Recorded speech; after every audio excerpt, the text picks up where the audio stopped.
Hello everyone, this is Kunal Sharma and आज हम लोग class 12th political science subject का अपना चैप्टर नंबर 4 जिसका नाम है सत्ता के नए केंद्र। इस चैप्टर में जो आज का हमारा टॉपिक होने वाला है वो है इजराइल। इजराइल को आज हम लोग देखने जा रहे हैं और ये इस चैप्टर का लास्ट टॉपिक होगा और हम लोग इजराइल को देखेंगे कि किस तरीके से जो आपका इजराइल देश है वो एक सत्ता का नया केंद्र है। इस चीज को आज हम लोग इस वीडियो में बहुत ही अच्छी तरीके से समझने की कोशिश करेंगे। तो सबसे पहले हम लोग ये जानते हैं कि जो आपका इजराइल देश है वो किस स्थान पर स्थित है। तो जो आपका इजराइल देश है वो दक्षिण पश्चिम एशिया में स्थित एक देश है। और अगर हम लोग बात करें कि जो आपका इजराइल देश है उसमें कितने लोग रहते हैं, उसकी जनसंख्या कितनी है, तो इजराइल देश में करीब 90 लाख लोग रहते हैं। और अगर हम लोग इजराइल देश की राजधानी की बात करें कि जो आपका इजराइल देश है उसकी राजधानी क्या है, तो इसकी राजधानी जेरूशलम है। जेरूशलम इजराइल देश की राजधानी है। और अगर हम लोग इसके क्षेत्रफल की बात करें कि जो आपका इजराइल देश है उसका क्षेत्रफल क्या है, तो इजराइल देश का क्षेत्रफल 22,145 किलोमीटर स्क्वायर है।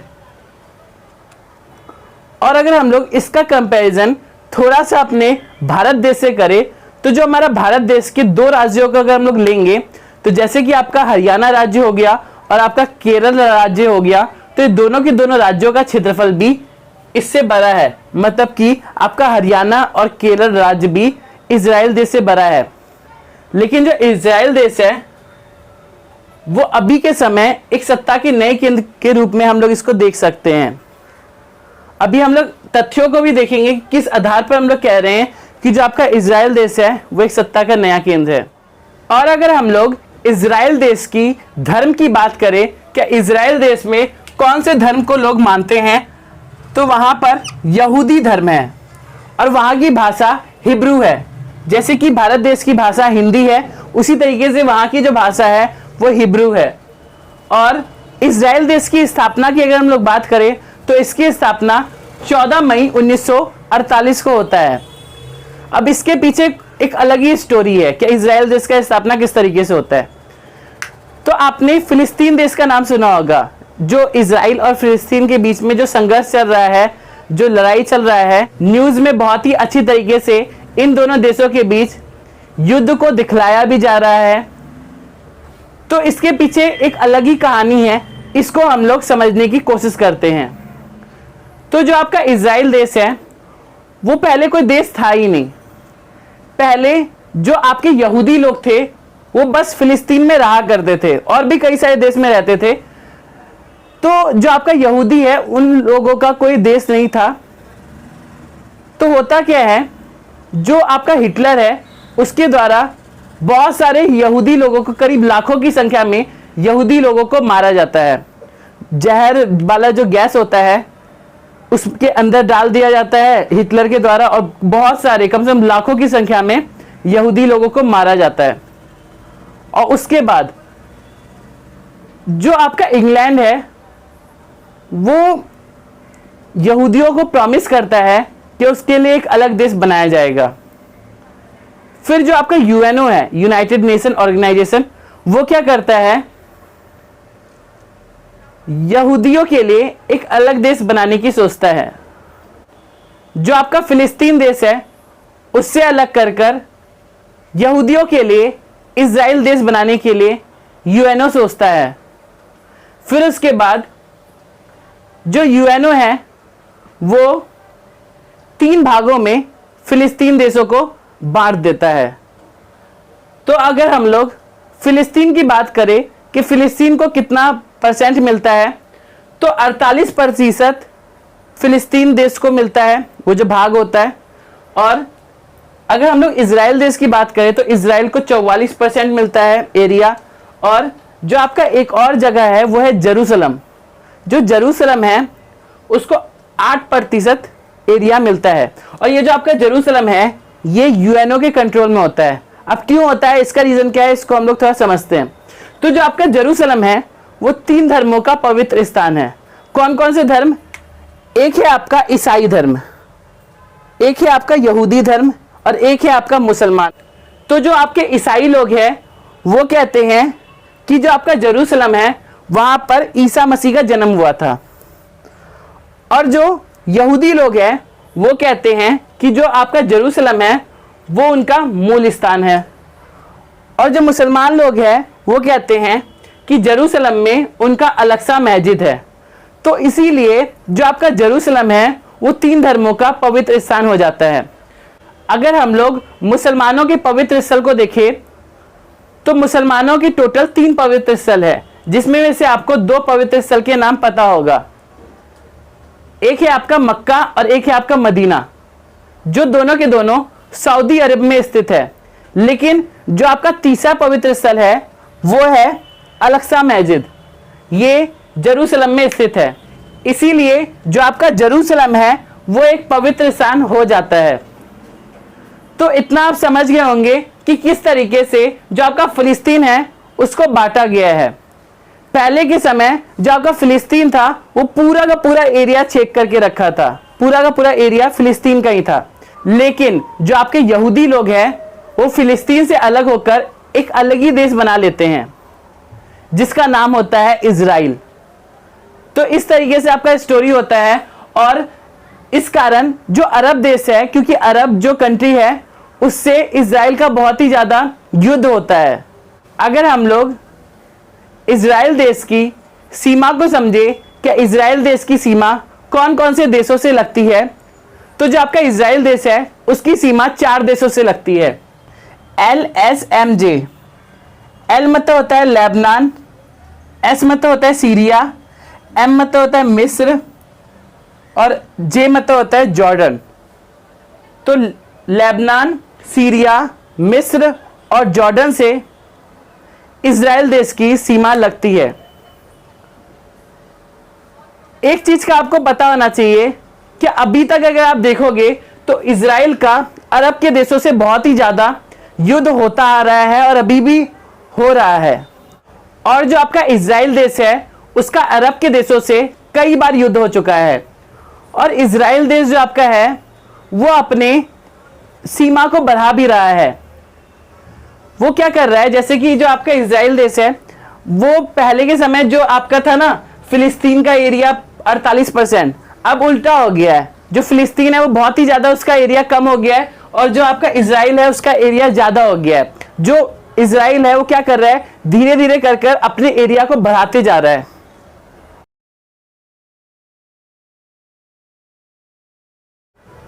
अगर हम लोग बात करें तो जो आपका इजराइल देश है वो पूरे की पूरे दुनिया में सिर्फ एक ही यहूदी देश है, और उसके आसपास जितने भी हैं वो सभी मुस्लिम देश है। तो जो आपका इजराइल देश है उसका अरब के देशों से कई बार युद्ध हो चुका है।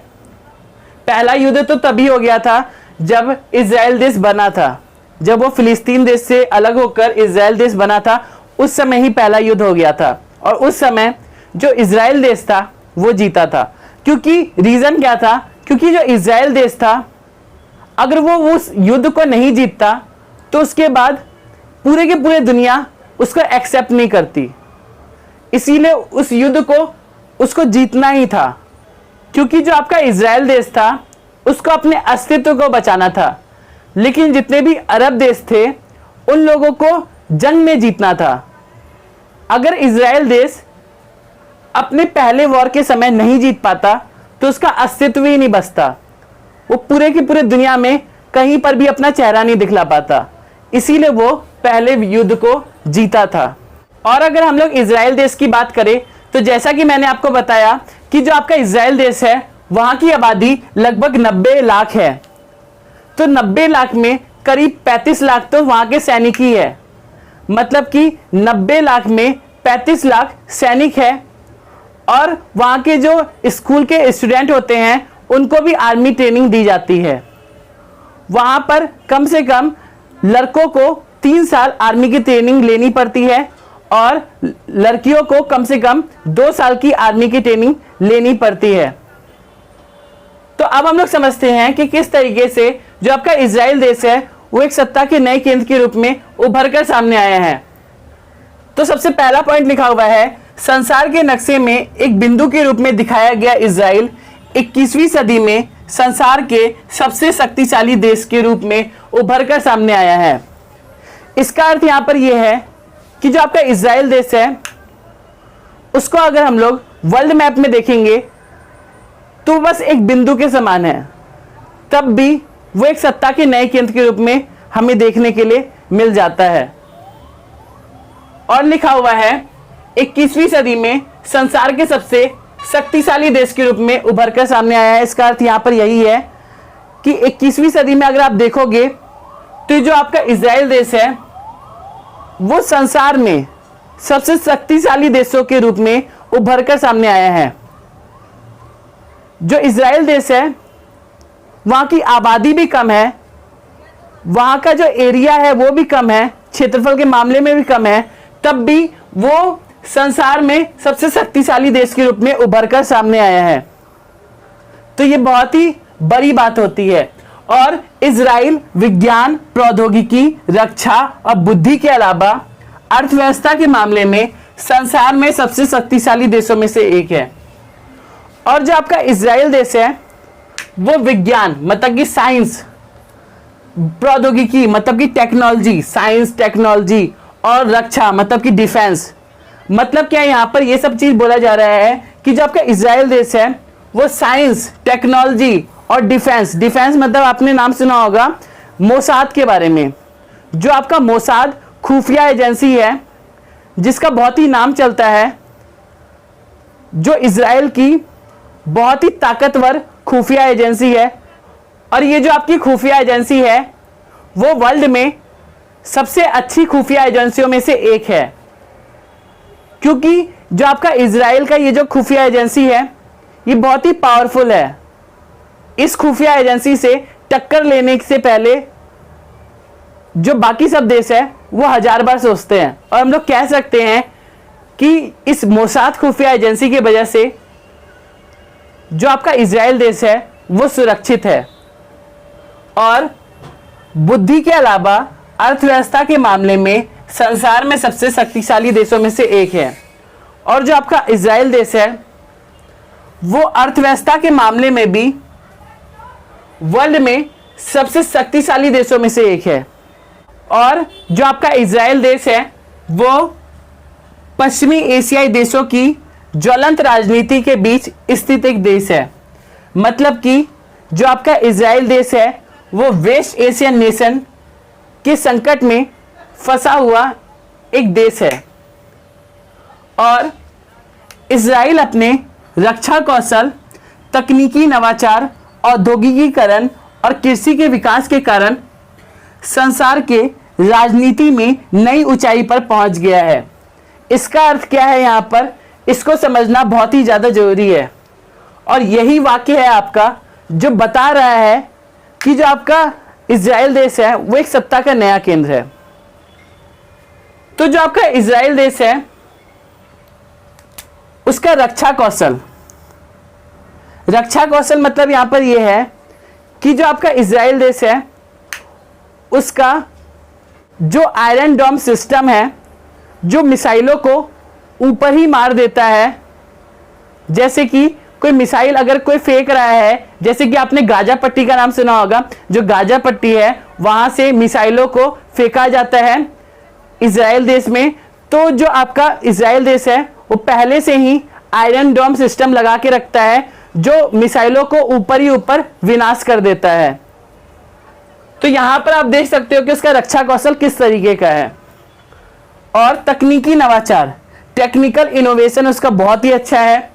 औद्योगिकीकरण, वहां पर इंडस्ट्रियलाइजेशन बहुत ही अच्छा है। वहां पर जो बच्चे होते हैं उनको बहुत ही अच्छी तरीके से एजुकेशन दिया जाता है, जिसके कारण जो आपका इजराइल देश है उसका तरक्की हो रहा है। और कृषि के विकास के कारण संसार के राजनीति में नई ऊंचाई पर पहुंच गया है। और जो आपका इजराइल देश है वहां पर हमें कृषि का विकास देखने के लिए मिला है।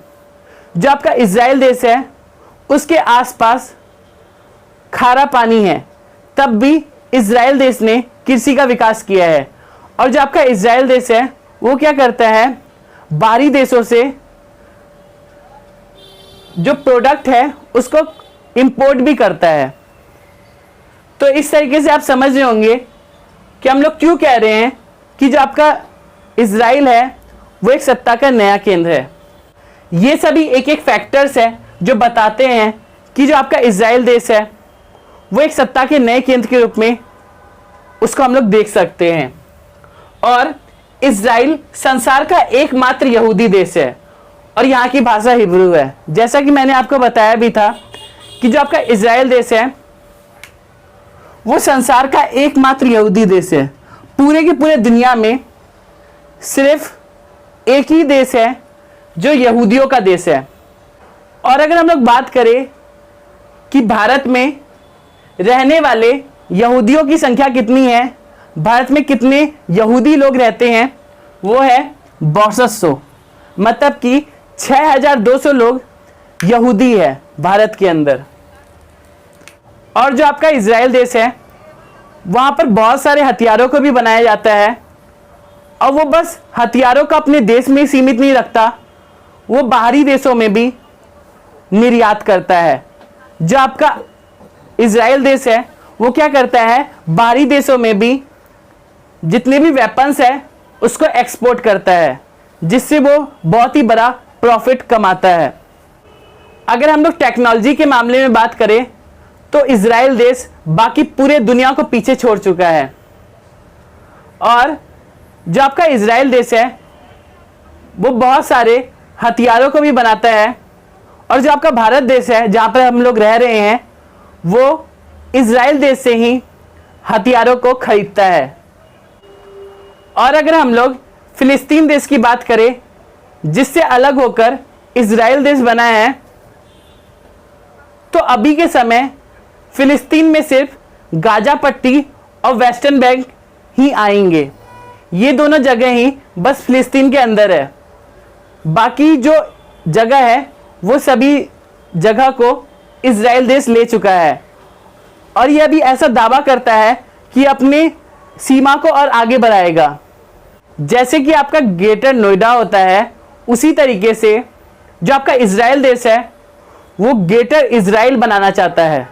वो अपनी सीमा को बहुत ही आगे तक फैलाना चाहता है। यानी इजराइल को सामान्य रूप से समकालीन विश्व राजनीति में और विशेष रूप से अरब प्रभुत्व वाली पश्चिम एशिया की राजनीति में रखा गया है। अर्थात हम लोग कह सकते हैं कि जो आपका इजराइल देश है वो समकालीन विश्व राजनीति में एक सत्ता का नया केंद्र हो सकता है। तो इस वीडियो में हम लोग अच्छी तरीके से जान चुके हैं कि जो आपका इजराइल देश है वो किस तरीके से एक सत्ता का नया केंद्र है। अब जो हमारा अगला वीडियो आएगा उसमें हम लोग इसके अगले चैप्टर जो है हमारा चैप्टर नंबर 5 समकालीन दक्षिण एशिया, उसके बारे में हम लोग अच्छी तरीके से चर्चा करेंगे। तो इस वीडियो को हम लोग यहीं पर फिनिश करते हैं। अगर आपको ये जानकारी अच्छी लगी हो तो अपनी तरफ से एक लाइक जरूर कीजिएगा और कमेंट करके जरूर बताइएगा कि वीडियो आपको किस तरीके का लगा। Till then keep learning, keep exploring.